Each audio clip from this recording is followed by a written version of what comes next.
allez, je vous explique et je vous dis la vérité, je vous explique en 2-2 mes retrouvailles avec Greg. Oui, mon fils, j'arrive. En plus, mon chat, il m'attend. Mon chat est beaucoup plus intéressant que toutes ces histoires-là.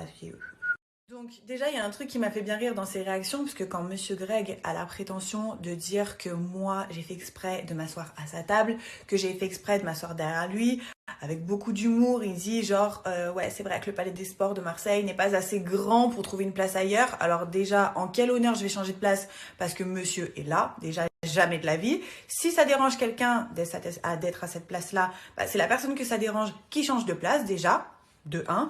Et de deux, vous savez pas quoi? De deux, le pire dans cette histoire, c'est que quand je suis arrivée, bon, déjà, mon agent, c'est le même agent que Benji. Donc ça veut dire que j'ai eu les invitations et les places numérotées bien avant lui, déjà, d'entrée. Donc je sais même pas pourquoi il fait le beau gosse, parce que d'entrée, moi j'avais mon invitation, ma place numérotée, et ma place numérotée, c'était celle-ci. Ok. Quand j'arrive à ma place numérotée, donc on m'emmène à ma place, Greg n'est pas à la table. Ok, quand j'arrive à la table, il y a Bastos, il y avait Alcaraz aussi, enfin bref. Moi, quand j'arrive à la table, on me dit pas qu'il y a Greg ni dans la salle ou ni même qu'il était installé justement à cette table-là. Je dis bonjour à tout le monde et il y a personne qui a le réflexe de me parler de Greg ou quoi que ce soit. Et moi, j'ai pas le réflexe non plus de poser la question s'il y a Greg ou non. Après, je me suis dit que c'était probable qu'il soit là-bas parce que Greg c'est un ami à Benji, enfin un ami à Benji. Et en plus de ça, on est à Marseille. Donc je me dis c'est possible qu'il soit là. Mais bref, pas de signe de vie de Greg pour l'instant. Ensuite, il y a Cynthia et Cédric qui débarquent. Là, quand je vois Cédric, je me dis c'est encore plus probable qu'il y ait Greg. Mais je pose pas la question et Cédric ne me le dit pas non plus. Donc voilà, moi je suis avec tout le monde. Je pose vraiment pas de questions. J'ai même ramené mes amis. J'ai ramené Ramsès, mon meilleur ami. J'ai ramené des amis à moi de Lyon. On est tous ensemble, on parle tous ensemble et... à aucun moment, je pose la question à qui que ce soit de s'il y a Greg ou si il est à cette table-là. Vous voyez, enfin, je retrouvais les autres, j'étais contente et mon esprit n'était pas préoccupé par Greg. Au final, Greg débarque à la table et il me regarde. Mais alors, il me regarde en souriant et il me dit, mais qu'est-ce que tu fais là? Je le regarde, je lui dis, dis-moi, et toi, qu'est-ce que tu fais là? Moi, je suis là, toi, t'es là, qu'est-ce qu'il y a? Genre, on est à la même table, ça y est, genre, on n'est pas des collégiens. Il y a un moment donné, quand chacun a tourné la page, tout le monde sait faire la part des choses et tranquille, tu vois. Enfin, non, non, non, mais pourquoi t'es là et tout? Donc, du coup, je commence à partir un petit peu en vrille. Je lui dis, mais t'es qui, toi? En vrai, enfin, qu'est-ce que tu veux? Si toi ça te dérange, vas-y, bouge, tu vois. Enfin, reste pas ici. Genre, c'est un malade, lui. Moi, j'ai ma place. Ça fait, je sais pas combien de temps que j'ai ma place numérotée. Je suis ici, je suis bien placée, mais en vrai, tu veux quoi? Donc voilà, ça fait quelques petites étincelles. C'est pour ça que l'autre soir, je vous disais, vous savez, quand vous retrouvez deux personnes qui sont en guerre, vous vous retrouvez là comme ça sur une soirée. En plus, on est à la même table. Enfin, c'était obligé que ça se chauffe un peu, tu vois.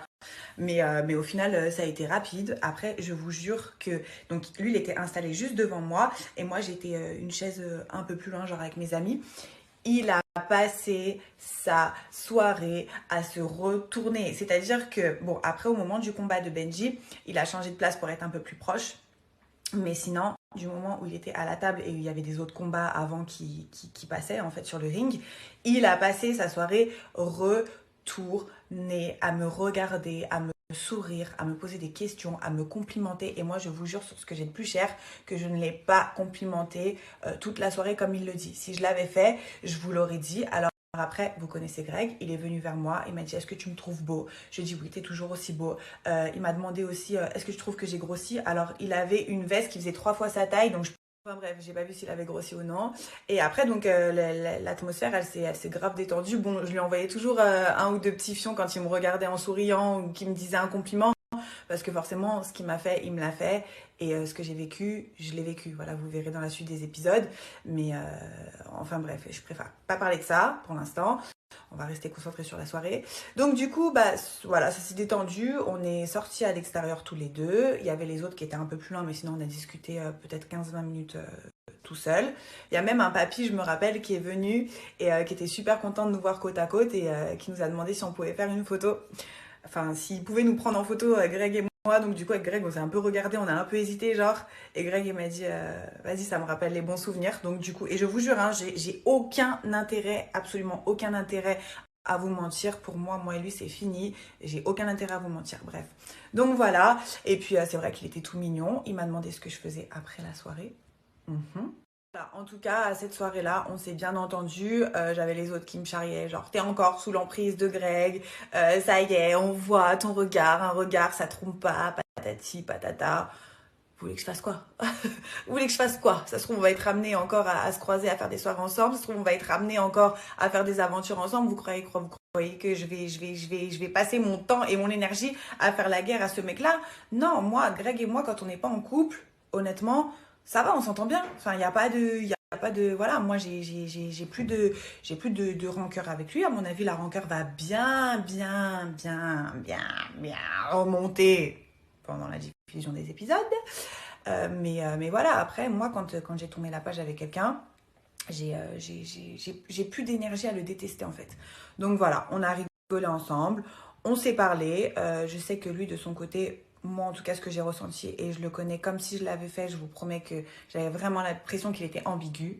Après, si je me suis trompée et qu'il n'était pas ambigu avec moi, bah désolée, hein, je me suis trompée, mais bon, vous savez que le flair d'une femme, c'est rare que ça nous trompe.